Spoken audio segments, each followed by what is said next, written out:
Mama. Oh, two of them.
Oh my god.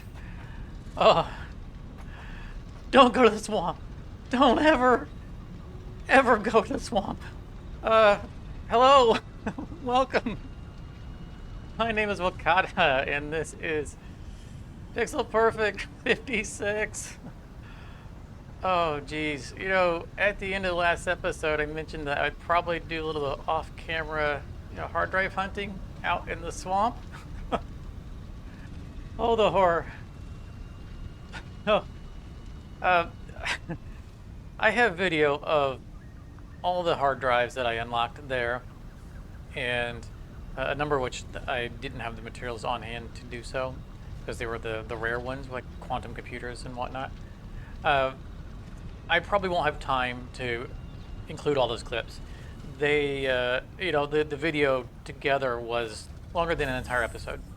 And when I get to editing this video, I'll see if there's enough time to montage the opening of the crash sites that I was successful at opening. But we got a lot to do today. We got more to do today than I expected. We set out for today to do heat sinks, and we might do that. However, I've been eyeballing one of our product stats and been very aware that we are using it up at an alarming rate. And in that case, it is aluminum casings. And I mentioned this when we were making the fused modular frames, because they require 75 casings per minute for each blender. And I originally had wanted to do 5 blenders, but I toned it back to 4 to save on some of those aluminum casings, because I knew we were going to need more for other projects in the future, which includes, of course, today's heatsink. And we do have enough to make like 6, I think, machines worth of heat sinks. But we are really kind of strangling our production because of this one item. And aluminum is a pain. Anyone who's ever done aluminum in this game knows it is a pain. And no one could fault me for not wanting to make another aluminum facility after the amazing Illuminati that we made. That means today, instead of running out and immediately doing heat sinks, we are instead going to do more aluminum. Now, we are going to cut every conceivable corner we can because all we want are just casings and we're just supplementing an existing supply line. So let's cut to the branding and I'll meet you on the proposed job site.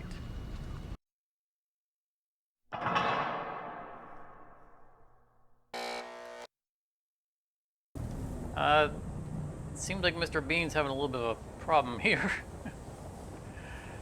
Yeah, I don't want to know. I don't care. I don't want to know. All right. Here we are at the proposed job site for our new aluminum facility. And I'm just loosely calling it an aluminum facility. We're going to be making aluminum casings out here. In fact, we'll probably make a fair few of them. Actually, I know already. I have to look at the spreadsheet. I've already done the math. It's a lot of math. And we will visit the spreadsheet in a moment. But I wanted to talk about what we're going to do and why we're going to do it. In this location and so forth. Aside from the fact that we already have a nice station here, which is mostly being unused, right? We've got a couple of products in here, but we got 3 available openings. We also have the products that we need here to pull this whole thing together. So let's get a little closer to everything. Okay, so this will do for a better vantage point. We've got enough space to illustrate everything we want to illustrate, but we can kind of look over our entire territory here. So we're going to, again, cut some corners, and I want to bring up just a few production items here to illustrate the chain that we're going to go with. Let's grab ourselves a foundry. We're right on the edge of power, so we're going to fall out of the sky repeatedly. Smelter and an assembler. Okay. So going with the traditional aluminum production line, we first need to make aluminum solution. And our traditional or non-alternate way is to turn bauxite and water into solution in silica. Now, this is a 12 bauxite to 12 solution recipe, so it's a 1-for-1 with the kind of benefit of getting silica as a byproduct. Now, we mentioned that we want to remove as many products from this chain as we possibly can. And so we're going to remove silica, even though it's giving it to us, we're going to remove it from the chain because later on it's required, and if we can eliminate that, then we don't have to worry about silica at all. So instead of going with the standard recipe, we're going to go with the sloppy alumina. And here you'll see we actually get a little bit more solution out of this, 10 to 12, but more importantly, we don't have to deal with the silica. So that's what we're going to go with for this first step. Now, of course, the solution then needs to be turned into scrap. The base recipe is solution and coal into scrap and water. This is actually what we're going to use. We're not going to use an alternate for it. That's going to give us 360 scrap per minute, some water. We'll deal with the whole water thing later. But we would now have scrap that would need to be turned into ingots by a foundry. So the regular aluminum ingot recipe requires silica. Now, for anyone who has done an aluminum facility before knows that the output of silica we could have gotten from the solution refinery recipe is not enough to cover this, which means we would have to bring silica in from the outside. We don't want to have to do that. There is no silica source even remotely close to here. So we're just going to ignore that entirely. We're going to throw out this recipe, and instead we're going to go to a smelter and go with pure aluminum ingots. Now, this is a 2-for-1 from scrap to ingot versus a 6-to-4. This is a better ratio, but again, it requires silica, and so we're fine with losing a little bit. And we have a little extra scrap to compensate, so it's not that big of a deal. And we're more than happy to do it, to not have to deal with those logistics. So this is going to be the next step where we bring out ingots. And even though there is a pure casing recipe that can be done through the constructor, we're going to go with this alternate, which takes aluminum ingots and copper ingots. Now, copper ingots, of course, we didn't mention copper yet. Well, that's back to the refinery, where we will be using the pure copper ingot recipe to generate some copper for us. Now that means we need to bring in raw copper, raw bauxite, raw coal, and water. Well, we have plenty of water here. There's a little lake over there. That's the one we're going to use. If you see this belt right here, that is carrying coal. So we have coal up there. Those nodes are underutilized, considerably underutilized. In fact, we had the incredible foresight that when we built these two lines here, you'll see that we merged them at the bottom. And the reason we did that is because we knew we weren't fully utilizing this.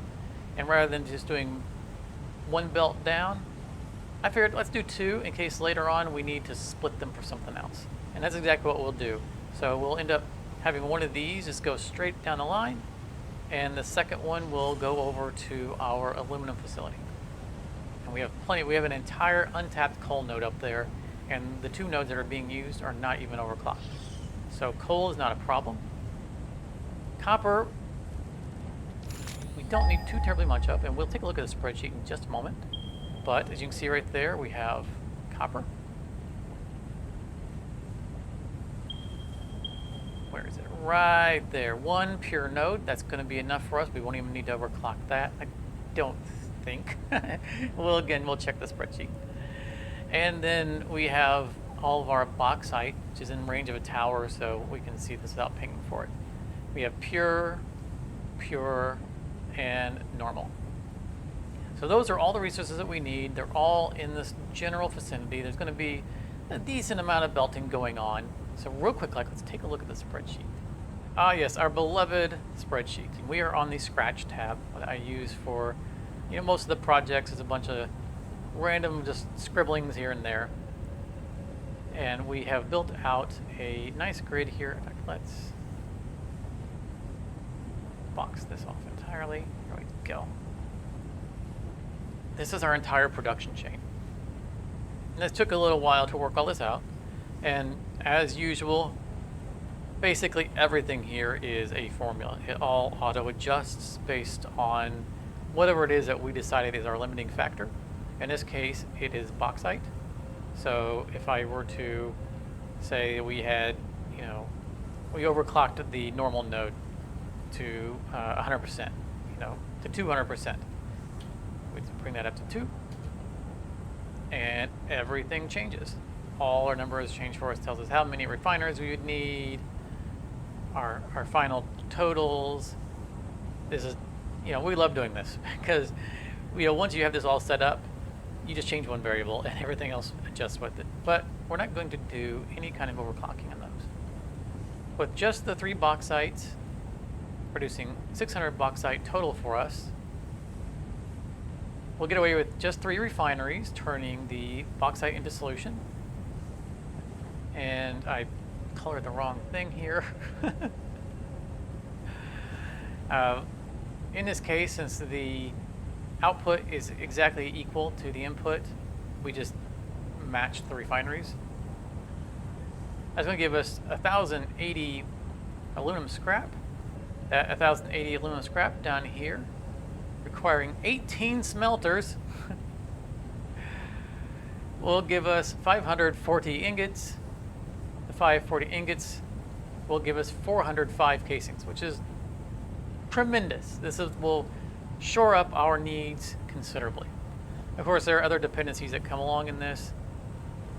Making that many requires 270 copper ingots. So we bring that up here, make sure that we're producing 270 from our refineries. That comes out to 7.2 refineries, quite a number. So it's going to take up some space.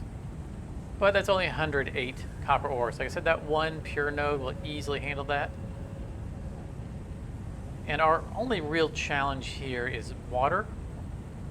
because we're producing 360 water per minute as a byproduct, and all of those refineries together are only using 72, so we can't eat up all the water on the pure ingot recipe, which means we're going to do a water loop of feeding them back into the original refineries. It's something I don't really like to do because it's a little fickle, but if you're real careful, you can get it to go to be balanced. And we've done a little bit of math there of combining how much is needed, the 600 per minute here and the 72 per minute here. We have 360 coming out as a byproduct, which means we need to bring 312 in per minute from water extractors.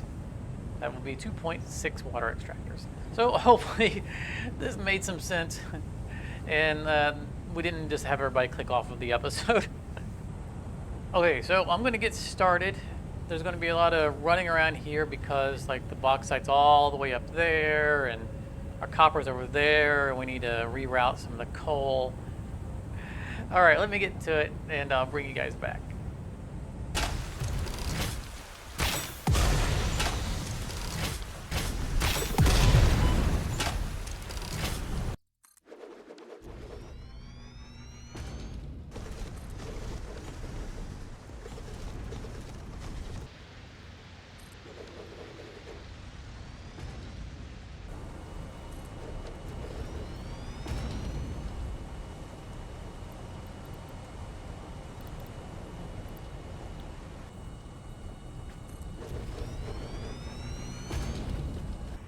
Alright, I think it's about time for an update. And there is a reason why I'm choosing now. I gotta do something bad. Something real bad. And I don't want to go through it alone. You know, we try really hard to preserve, the nature around the map. But I need the spot. You know what that means?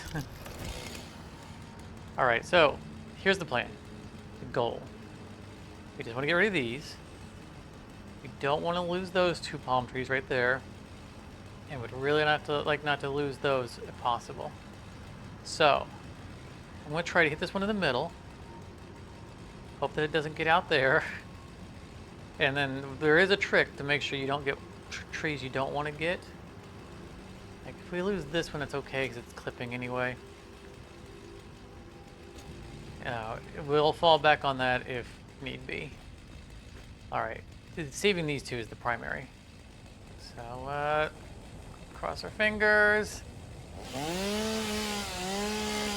Okay, they survived. Excellent. In case you haven't seen me do this trick before, it's been a while since we've had to do it. We're going to make sure that we don't cut down something we don't want. Now, the reason I didn't do it before is on the first try there is because, you lose resources doing this. And I kind of didn't want to lose resources. Like, we don't really need the wood and stuff.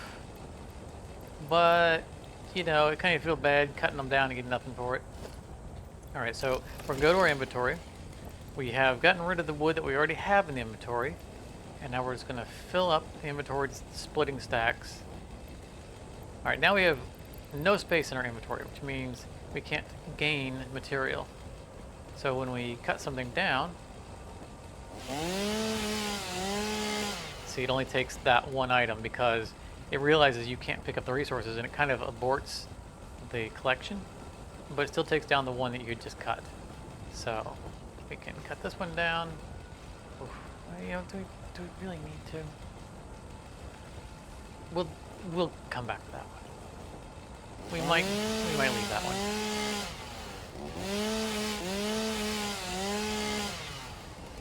But the rest of these gotta go. Back to what we were doing here. And there we are. It's I think the aluminum facility is complete, minus the usual plugging everything in for, the live turn on.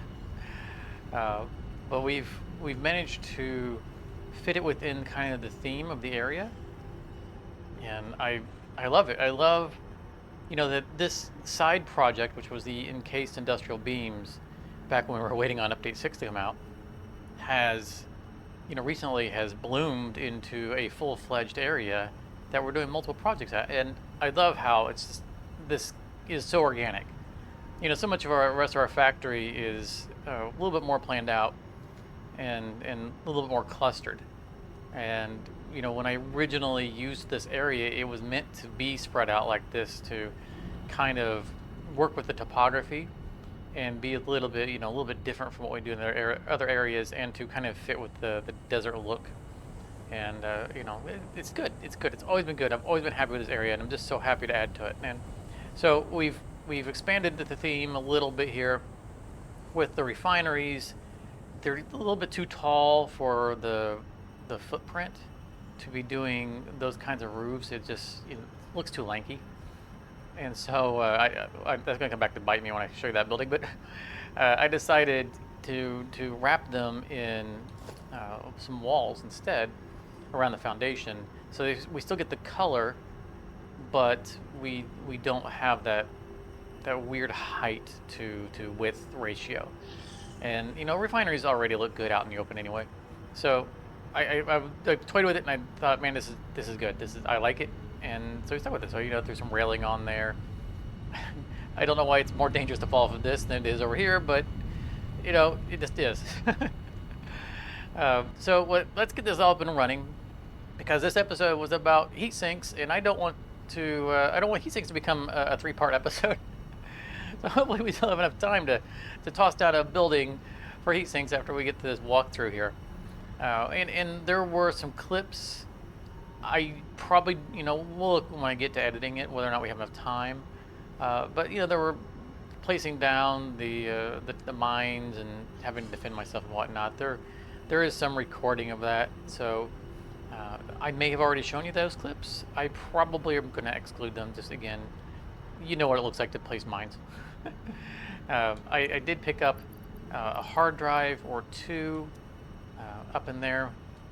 And I found a couple more that I didn't have the things on me to do, or we haven't made yet.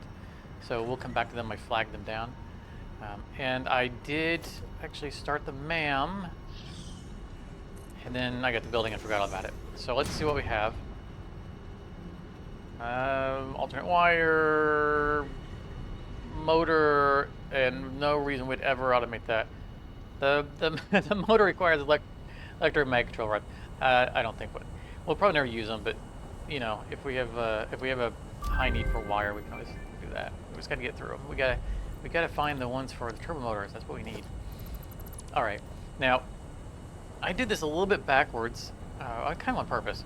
So normally, the flow for aluminum is aluminum solution to scrap, and then on to smelting into ingots and so forth. But I flipped them. So this is actually the scrap before the solution. And the reason I did that was because of the way the water is working out, and the way the math worked out for the water was actually pretty nice. So of course we have a 1-for-1, on the machines, 3 and 3. But for water, we have, there's a deficit, right? There's 200 water per minute per solution refinery, so that's 600 water per minute. And then as a byproduct, we have 120 per minute times 3, right, because we have 3 of them. So it's 360 per minute. Now, I subtract the 360 from the 600, and we have 240 left over that we need to supply. And quite conveniently, one pump produces 120, or one extractor. So 2 extractors is exactly the 240, so we don't have to do any kind of weird shenanigans with restricting valve flow or underclocking or anything like that. And the water loop should work out. Now, we don't have this running yet, and the reason, aside from the wanting to do this live, is because we don't want the pipes to get full and then have nowhere for these to start pushing their product out. So this needed to be offline until the whole thing got fired up. Now, of course, this means this is going to be a very slow startup, because the water byproduct can't be produced until these start producing the solution. So we need one of these to get going. Then they'll go around, and then these will start producing water, which will feed back into the system. To minimize the slowdown of filling these pipes up, and the weird fluid mechanics in the game. I did put a one-way valve on here. Click on it. Come on, come on. And I didn't restrict it or anything like that. In fact, now that I think about it, we're producing 360, right? 360? This should be a Mark II. This would not have worked. All right, that's good. Let's paint that real quick, like. Boo boo. See, you guys are helping. I appreciate it. Thanks a lot. All right, that will take care of it. This will siphon enough water off to go below the 360 mark. So that's running now. We're going to have to bring in, of course, bauxite, which is coming in from the mountains all over the place. That can all fit on one belt. And coal is going to be required for this phase of it. And, you know, we mentioned that we were going to bring the coal down from up there, which we did. But it was really cool that we were able to piggyback our existing conveyor line, which is part of why I wanted to build over here, was because we could seamlessly bring this in and bring the coal in the opposite direction. And I thought it'd be fun to, oh, missed it, to run it through the middle of this building, right over, you know, the mergers from the other building, which of course this building has nothing to do with our current project. So it looks like they're working together. It brings even more together how this is a, oh, we are out of material to make a belt. It brings in, you know, more of like how the whole area works together, even if they're not working on the same project. And apparently Mr. Bean is enjoying the roof. I'm gonna run over here real quick like and get us some material so we can finish off of that belt. Hold please. All right, we're back here. You know, this didn't hurt anything because it's going to take time for the solution to back up anyway, so that's fine. That's fine. I mean, we couldn't be away too long, but giving it a little time for it to get up and running didn't hurt anything. All right, so this is going to start producing scrap. As you can see, it's jumped right into it. And we're going to bring it around and we're going to go over here and do our smelting. So originally, you know, there are 19 smelters. I was going to do 2 blocks of 9 or, you know, 18, kind of what, you know, often we do. But I kind of got thinking about it. It's like, you know, it divides evenly into 3 and we have 3 machines and we're producing too much scrap to go on one belt, one Mark V belt, because we're producing over 1,000 scrap. And so this originally was splitting to go between each one of these.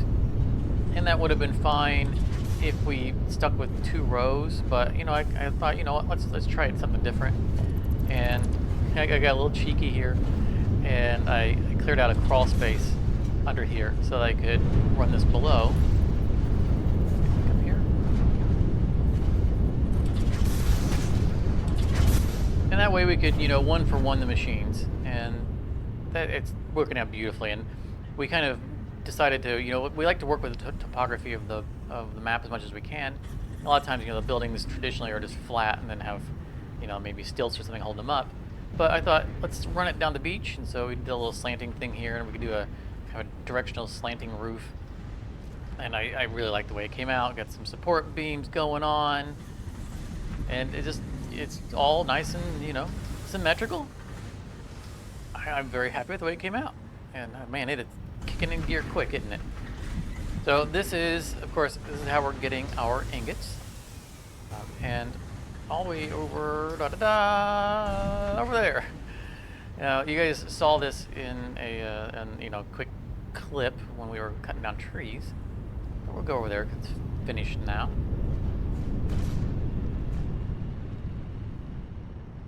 So this is another refinery building, so we went with the same style as the other one, and you know, we kind of parted the river, you know, a little bridge to go over it. Isn't that cool? Love it. And, you know, and kind of stick with the colors and whatnot. And yeah, I saved these trees over here. It is technically poking through, but you know, it's kind of on the edge, so I'm okay with it. It's, you know, the tree's happy with it, so you know, who might argue? We probably should actually start making some copper. So not only did we need to come over here to talk about this, we need to actually turn it on. Okay, there we go. Got our copper coming in. Get our water a-flowing. And this needs to be underclocked. I didn't underclock it yet because I wanted to, get it started up a little faster and fill up the water lines. Because, this doesn't hurt. This isn't a water loop. We don't care if this overflows. The fact that originally we had done the math on our spreadsheet about the total water requirements. That was with these buildings near each other and using the same, water source. But once I realized that we could split this off and have exact numbers on those two, then that kind of reduced the danger of having to split off in one direction or the other and doing valves to control the flow in the right direction and the right amounts. This was a lot safer to do it this way. And, in this way we were able to exploit more of the area. So I'm happy with this. I'm very happy with the way this came out. And we should have... why is... Okay. I was a little confused for a moment there. I was expecting copper ingots to be coming out this side, but they wouldn't. That wouldn't make sense. They have to come out this side. All right, guys, let's see a little bit of copper so that we can get our processes on over there. Catch up with the aluminum. It is important that everything is running because if it were to ever back up, then things would start to back all the way up, and then eventually the water would back up, and then the whole thing would stop working because of the water loop. So this process cannot auto-recover if it ever backs up. Now, it shouldn't, because, the station will never be full as long as the train is running. All right, here we go. We have ingots. That's part of why I don't like doing water loops, but it just made sense here. So I say cheeky a little bit every now and then, as if I'm British. I got a little cheeky with this area. I was like, 4 assemblers. It's going to be a weirdly small building, and I thought, you know what? Let's stack it up instead, and just try something different. Trying something different in architecture. Sometimes you figure things out that you can put in a larger scale, and so I just suspended a little floor up above it, or propped up a little floor above it on stilts, and just did a little bit of, out the back, up and down. So we have the ingots coming in here. They're going up, they're going across, and they're going back down. And make sure, of course, none of the belts collide. And, of course, the copper ingots are snaking their way under and are splitting and then coming up in their own 2 divisions here. So, yeah, all of that for, just some aluminum casings. And, again, we didn't have to maximize output, which allowed us to get away with eliminating like the silica from the whole process, because we're just supplementing something that we already have, and this is 405 or something like that more casings per minute than we already had. So this is more than enough, and I'm happy about it. And I didn't mention here we have the little bridge going over the river. I really enjoyed making this. It seems simple, but a lot of work actually went into it. Getting it, kind of trying to balance the sides right to where it's going up to a good height, and then where the placement of the pillars were, and yeah, it's just a little, love in all the details. You take your time with getting these things done, and just make sure you like what you do. So, I know a lot of times we build things in this game and then we don't ever get to go back and look at them. But sometimes you don't realize that you're going to need to come back to something, and it's nice to come back and go, oh yeah, I remember doing that, and boy, that looks nice. So have pride in what you do. Mr. Bean, get off the belt. And it looks like we have product going out. So the next step, of course, is the train, and this is going to be a little funny, little something a little weird, a little non-conventional that we're going to need to do, and I don't think that I can get up there. We need to be in range of power. All right, here we go. So the train that comes to this place already goes home and dumps off, you know, the encased industrial beams and the modular frames to the warehouse. The problem is that aluminum has its own station. It was never part of the regular warehouse. It comes, you know, everything else that goes to the warehouse gets, stop this here, stop. Break. Everything else that goes to the warehouse goes down the single belt that gets divided up into everything. But aluminum, because there was so much of it coming in, couldn't be melded with that. Would you please give me power? Hang on. Take that off, put it back on, thank you.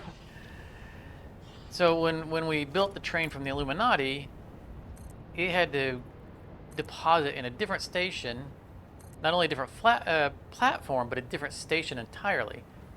So our aluminum currently comes out of platform 5, but a different station at the same location. So what we're going to need to do here is adjust this schedule. So here at the encased beams, we probably should rename this at some point. We're going to now pick up aluminum casings and unload nothing. And here at the home mid, we need to make sure, you know, in fact, I'll tell you what. Start it up. We need to go back home. We're done here. I mean, our train is over there, our home train, but we can call it to us. So we need to go home. Let's ride this train. And after home mid, this is going to be a little weird, we need to go to home right. So it needs to stop at 2 stations at the same station. And here we're going to load nothing, and we're going to only unload aluminum casings.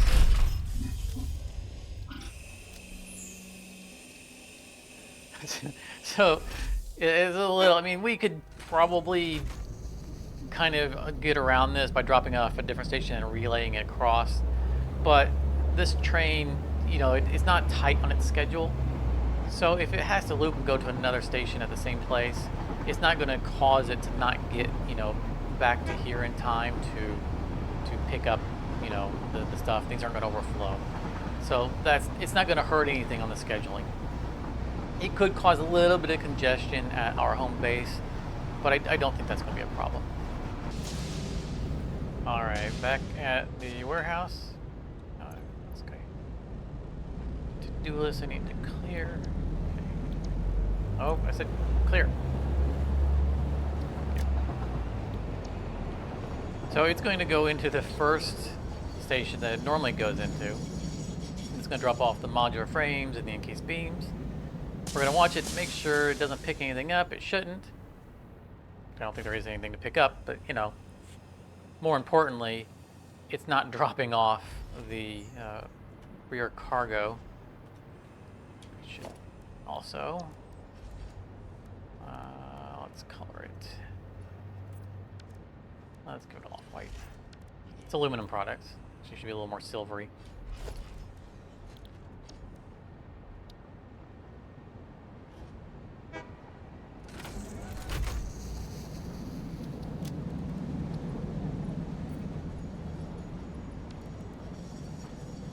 So it's going to try to leave home. Oh, yeah, I did mention a little bit more congestion. Fortunately, our pathing and blocking signals are working properly. What are you stuck waiting on? Oh, you're just being slow going around the corner. Come on, you're not that heavy. I think he was waiting for that one to clear the next signal. And once he pulls all the way in, that should clear that line. And bring him in, yes. But this is really putting our signals to the test. So yeah, we can come right back around to the same station, or the next station over with the same, in the same, Grand Central Station, and drop off the aluminum. And then the aluminum casings, again, they have their own dedicated line. It's a little bit overcomplicated because originally we were bringing copper sheeting here as well, or aluminum sheeting. But we aren't any longer because they're going to the battery facility. But they would come down this line, and there was some weird splitting we had to do because it was a shared, station. I might clean that up and make it a single at some point, but right now it doesn't hurt it. It doesn't matter. But we should see some casings. There we go. All right, so success on our creation of our new casings facility. Now all we need to do is bring heat sinks online.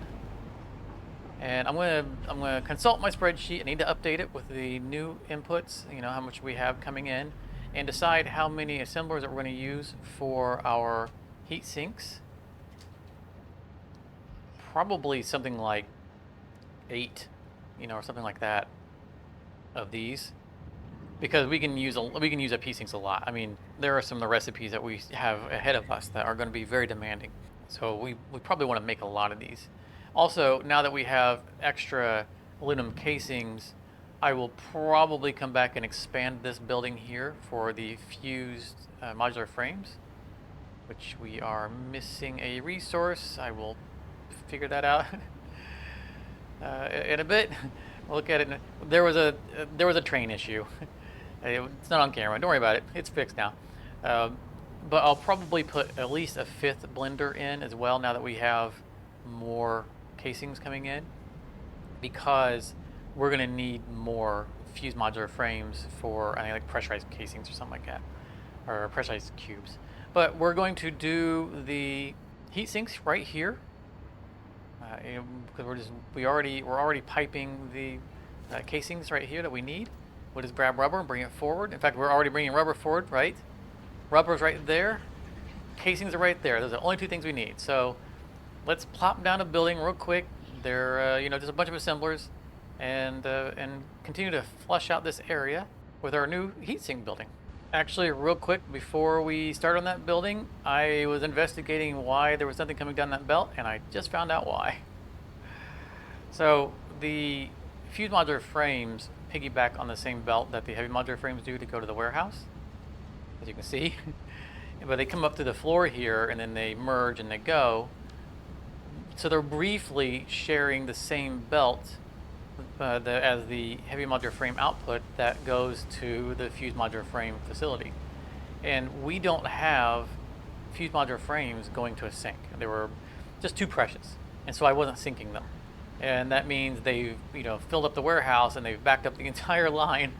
So now heavy modular frames aren't making it over to the blenders. So I'm going to need to either figure out a way of merging this straight to this line. That way we don't have to deal with that. That way, the heavy modular frames can always go out, or probably just put the fused modular frames to a sink and not worry about it. So I'm going to do that real quick, and then I'm going to start on the heatsink building. But also before I start it, seriously, I'm going to make the building. I promise. Hard drive. Oh man, this is all the bad is coming out. You can't automate charcoal, but you can't automate wood, and you'd never do this. I don't see us ever using this, but ironically, we have an upcoming project where we will need infinite canisters, which is an unusual thing. I don't see us using that recipe, but there is at least a world at which that could be used.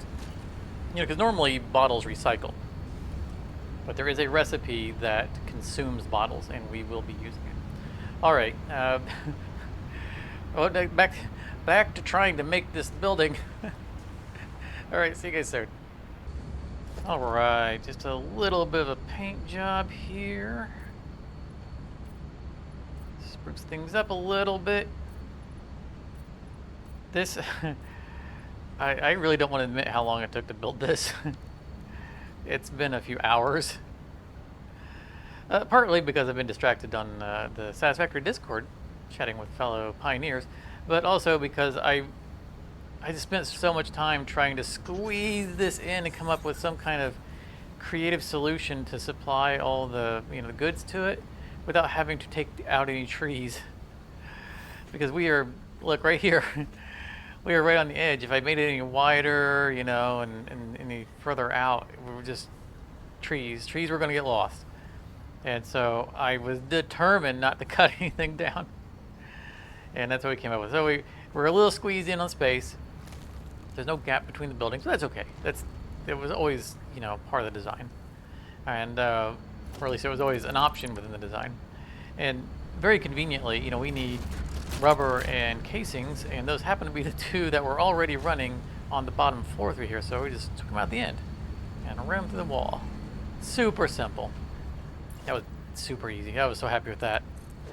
So we'll just plug those in right there, and that will start up the whole thing. I want to go over Mr. B. Real quick, we need lighting as well. I don't know that we need lighting. I mean, this place is really well lit just by natural lighting, but I put lights in here anyway. Let's see here. I think the right side is the light side. It is, all right. Like that.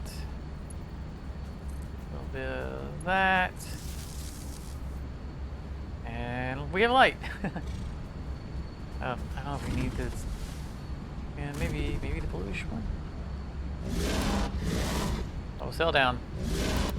He's below the ground. Don't pay him any attention. He's trying to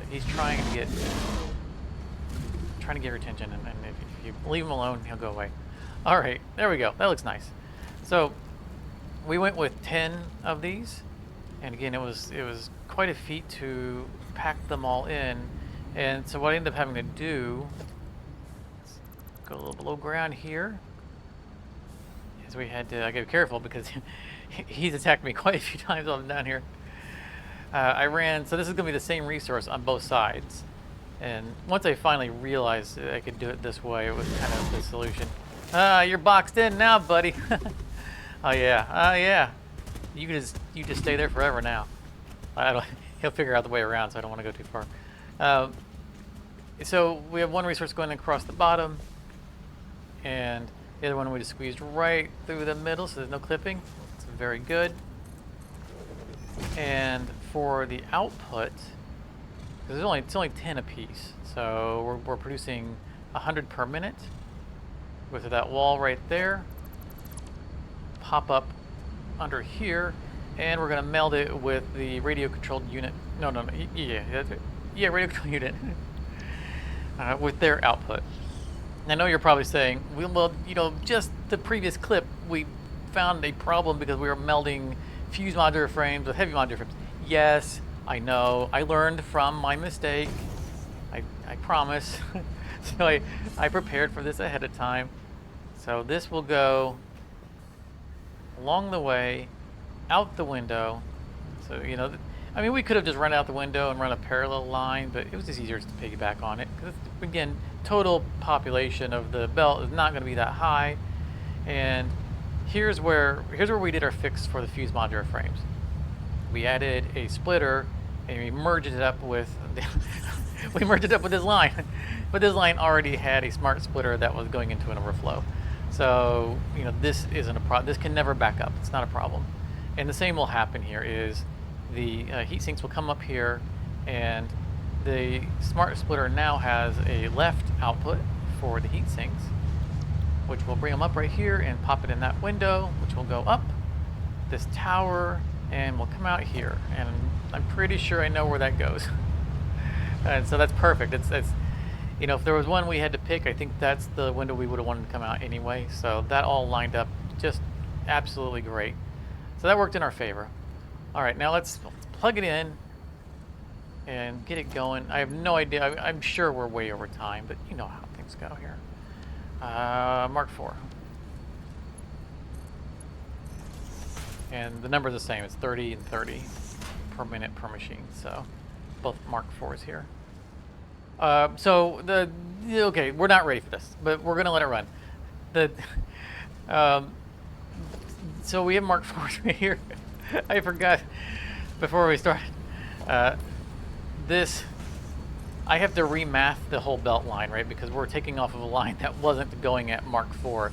We didn't need that much to go into these machines. So right now it's not gonna run at full pace. It'll just take me a couple of minutes to math what the belts need, and I'll just follow them all the way back up. But the line can handle it once I get it upgraded. That's another problem that I ran into, which we'll look at in just a second here. Let's just make sure everything turns on, and get some product coming out. Okay, we have green light, which means the underground belt is working because they wouldn't be getting the rubber. Excellent. All right. So what the other problem we ran into is now that we are producing more industrial case or not industrial casings, aluminum casings. Oh, there we go, casings. We're actually over a Mark V belt capacity. That's across the world, all being delivered here. So one belt coming from the station to the warehouse no longer can supply all of the casings, the aluminum casings. And fortunately, that outpost, or that, please tell me you're not stuck. Tell me you're not stuck. Oh no, there's a, so yeah, I said that there could be more congestion now. Okay, wow, there's a okay, I'll deal with this. It'll just remove or move around, add some new blocking signals. That'll fix it. Anyway, this station always did double output, because when we were originally sending aluminum sheeting here along with the aluminum casing, it was more than one belt could handle. So we've just kind of repurposed that existing line, and now we have a double output for just the casings. And one of the lines goes into a sink, dedicated sink. And since they're both coming out of the same station, if it's full, then this line will stop, this line will keep moving. So that means we're always able to draw from the station. So that'll never be a problem. We can't have aluminum casings get backed up because either or both of the aluminum facilities use water loops, and therefore if they ever get backed up, they can shut down permanently. So that's important. And the other thing here is that this is our aluminum casing line. We're now using more than one belt worth, because we were using them in that building, and we were using them in that building, and we were going to start using them in that building, and that was too much.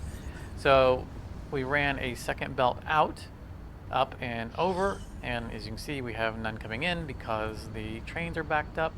In fact, they must have just backed up because I saw product coming down the lines. Give me just a second. Let me unclog this, and then I'll solve the problem later. All right, I just bumped that train forward just a little bit. Its final car was hanging out into that line, and so a train started moving. So I'm guessing everybody's going to be able to start going now. All right, I'll solve that later. I'll probably need to widen the paths so that we can't have a train that's hanging into through one path and into the other one. Relatively simple fix. Anyway, we are now running the casings dedicated to the fuse modular frame building, and probably off camera I'm going to take down this wall and put a 5th blender here. I might even figure out if I can go to 6. From a supply standpoint, I probably can. It's a matter of kind of spacing. We're going to run out of space over here. But we're definitely going to go up to 5, because I already know the math on some future projects, and what we're producing here is not enough. But I think we're good here.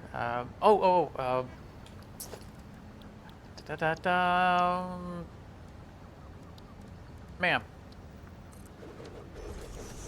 Please forget about this thing running. Nothing good. All right, let's take that. Where are our turbo motor recipes? That's what we're looking for. Oh, that's problematic. We need those to come up because that's gonna be our next big project. We'll talk about that in just a moment at the outro. I'm gonna fix these belt speeds real quick, and I'll catch you guys at the house. All right, we're home. uh, just real quick, we I know that we have a mountain of footage for this episode, and if there were any weird cuts, I apologize. I try to keep everything as fluid as possible, maintain continuity so you always know what's going on. It's, so that you know where point A, point B, point C goes. But, we really weren't expecting to take 2 episodes to do heat sinks. That's just me not owning up to the reality of the stress of our supply lines. I knew that we were straining them, and I thought we could skirt underneath it, but I faced the reality and went, you know what, we've got to do this properly. We got to take the time to expand these base products, and I'm glad that we did. We got a lot more rubber coming in now, not just what we needed for this heat sink, but also for anything in the future we need to expand on. And we have a ton more of the aluminum casings now, and that's really important because aluminum's a big product, and that means we can go back and we expand on some other things. So this is going to take a lot of stress off of our system going forward. So this was the right thing to do, and I'm glad we got it done. But I didn't want it to turn into 3 episodes. So this episode probably ran long, and again, there's probably some missing stuff in here. I'm pretty sure that I haven't edited it yet, but there's probably the montages are probably not there of placing miners and all the hard drives that we acquired from the swamp. And speaking of hard drives, no.